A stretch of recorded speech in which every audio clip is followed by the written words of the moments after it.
How to earn money from Snapchat. Here's how the biggest Snapchat creators make money and how you can start earning.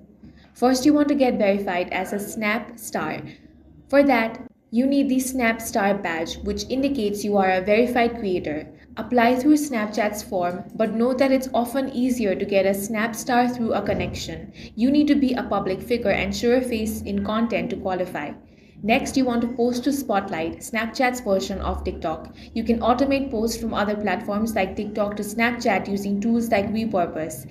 Aim to hit 100,000 followers to become eligible for monetization. You need at least 50,000 followers and one of these in last 28 days. You need 10 million Snap views or 1 million Spotlight views or 1,000 hours of watch time. Post at least 25 times per month and at least 10 days in the last 28 days.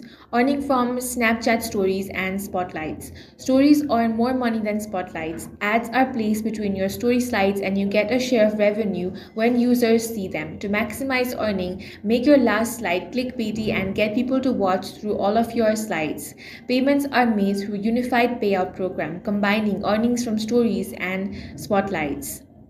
To reach $100 per day, aim for 1 million views across your stories, which could mean about 16,000 views per slide if you post 60 slides in a day. That's all for this video. If you found it useful, make sure to hit the like button and subscribe for more videos like this.